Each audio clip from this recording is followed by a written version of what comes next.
Pupils in many basic schools would recite the Lord's Prayer before classes begin. But then you can imagine a school where children have to say prayers that there should not be a drop of rain while school is in session.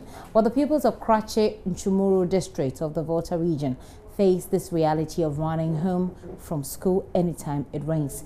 This is because classes are held under trees or thatch-roofed structures built with mud. My colleague Jojo Kobna traveled to the area and now reports.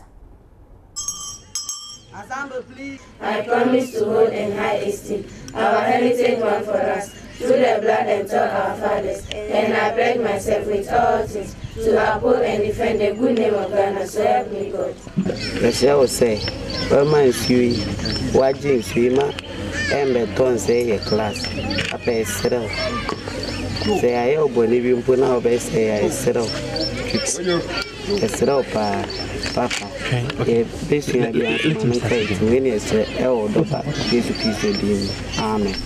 A solemn prayer from 14-year-old Ofosu Emmanuel, a pupil of Chinderi SDA Primary School in the Krache Nchumuru district of the Volta region. He leads morning prayers at school assembly, pleading with God to shut the heavens so that classes would not be disrupted. In this district, the rains have a lot to do with lessons, because about 56 schools are under trees, in mud houses with thatch roofs or under sheds. So when clouds gather, the pupils have no choice than to run home for shelter. It's because when it rains, we can't even sit here. God knows what is good for his children. So when God allowed the rain to come, fine, but we pray to him that he shouldn't disrupt our class.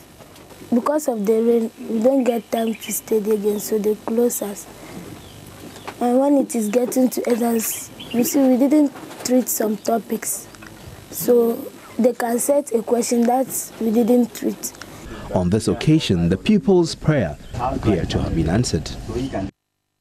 At a nearby school, Kwajifo DA Primary, all 6 classes are under sheds with thatch roofs. Established about 35 years ago, some of the pupils still do not have chairs. While some of the classrooms have straw walls, others are without any screens at all, leaving the pupils vulnerable to distractions by goats freely roaming the compound. Out of the blue, the clouds quickly gather. Pupils gather their books ready to run out.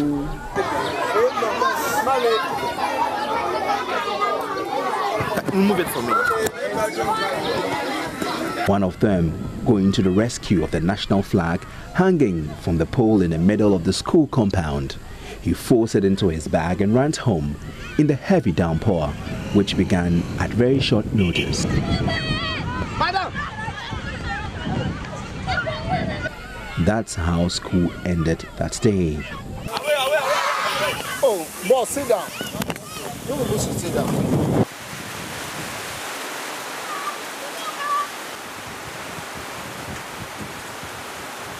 I traveled back to Chinderi SDA Primary School, where pupils earlier prayed to God to stop the rain. I find some of the pupils trapped in the classroom.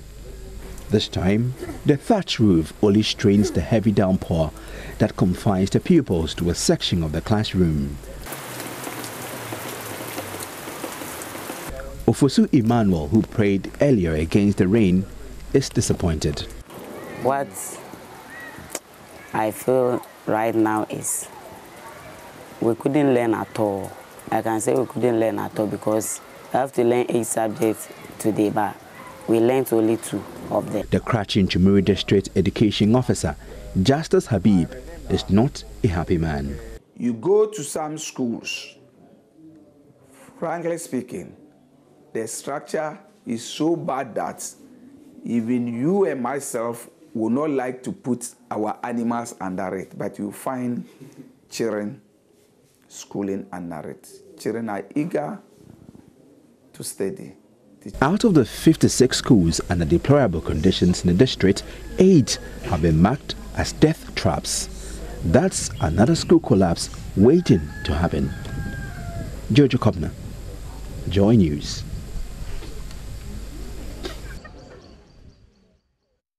Very disturbing story there, part of JoyNews agenda, looking at the schools and the conditions under which pupils have to study. Mind you, they will be competing with people on different levels, on different improper environment all over the world, and it's quite disturbing. Let's return to our earlier story about flooding in the central region. Richard Kojonyako, I now have him on the line who give some more updates. Hello, Richard.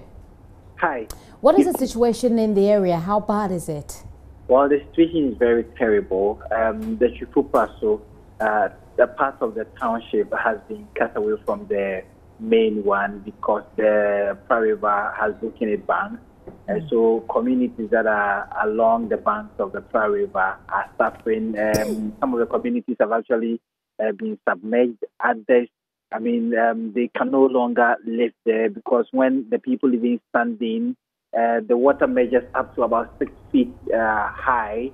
And so that is the extent of the situation. NADMO has stepped in and they are assessing the situation, and they are now registering people that have been displaced because now they are putting up in uncompleted buildings, in abandoned classrooms, in abandoned government bungalows, and other places where they will get them for you. NADMO has also been trying their best to relocate these people to a different settlement. But because these people have been there for a very long time, they tell JoyNews that, they cannot abandon their farms and other things. They were born there, they were bred there, they schooled there. And so it's very difficult for them to abandon that place. And I think it is a yearly thing that happens when the river breaks its banks.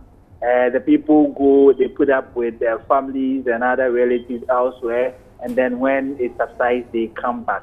But, this year's own has been enormous. It had a hard and a huge toll on them. You remember that recently, about a week or two ago, at the Ofen River also broke its banks. And so that pressure has culminated in the difficulty the people at Twifo Praso and its environs are finding themselves. You know, the River is a big river in terms of rivers in Ghana. So it stretches, from some part of the eastern region through to the Asen Praso. And so the pressure is really mounting. Every minute, the level of the river keeps rising. So that is to the extent of the situation that that is there. If the people there are refusing to move, even though being there is a danger to themselves, how are they putting up? What are they doing to protect themselves then? Well, others have had to travel to other communities where they have relatives there, and others have also been given some temporary accommodation in some abandoned classrooms. Today, NADMO brought some mattresses because a lot of their personal effects and belongings have been destroyed by the river. Their television sets, their radios, their farmlands, other valuable resources of theirs have been destroyed. And so NADMO brought mattresses and other things that they could use temporarily while the situation is being handled by them. So NADMO says that they are still in touch with them, they are speaking with them so that they can find a permanent solution to this situation, because it is a year affair. Every year it comes. And so if, due to certain things that are happening, they mentioned that the Galamsey, because the Galamsey activities on the River have stopped. Now the river can find its way and can meander through very well, and that is why the situation has improved. And so they feel that the situation should be solved once and for all. Right. Koja, if you could put a number to it, how many people would you say have been affected? Well, to the extent that NADMO brought about 1,000 mattresses, and that is woefully inadequate. We are talking about displaced persons of about 2,000. 2,000 that are, yes, because they are still registering and they have gone past the 1,000 mark. How many communities are we talking about here? We are talking about 20 communities for now. After this afternoon, about 20 communities, according to NADMO, have been badly hit by the river that has broken its bank. All right, thank you very much. Richard Kojonako reporting for us from the central region on that disturbing issue as well. Well, meanwhile, NADMO cannot support this operation on their own. They need your help. They need public help. So here is a press statement that I could go through for you. NADMO's immediate press release. Flood victims in Shamar need urgent help. And it goes like the National Disaster Management Organization is appealing to the general public to donate receptacles to help provide potable water to affected persons at Anlo Beach, one of the communities worst hit by floods from the river Pra. About 80% of the Anlo Beach town is currently covered with water, and due to the unsanitary conditions in the area, there could be an outbreak of cholera as flood waters mixed with human excreta is flowing through people's homes. And the Ghana National Fire Service has expressed its readiness to provide water, but it's unable to do so because of lack of water storage containers. Sounds like insult to injury. NADMO is currently partnering with other emergency response agencies like the Joint Operations of the Ghana Armed Forces, the Western Regional Naval Base, the police, and the Ghana National Fire Service to help bring the situation under control. NADMO has already presented mattresses, buckets, and other relief items to the affected persons, and it is signed by Peter Wuni Baga, who's Deputy Director General of Finance and Administration. So there you go. NADMO needs your help. And so a NADMO delegation is currently in Anlo. We can go over the telephone lines to speak with Abu Ramadan, who is Deputy Director in charge of operations at NADMO. Hello, sir. Thank you very much for your time here on The Pulse. It appears that we have lost Abu Ramadan. We'll try and raise him back on the line if we can. You're still watching The Pulse with me, Gifty, and up here. Let me take a very quick break. When I return, we have some more.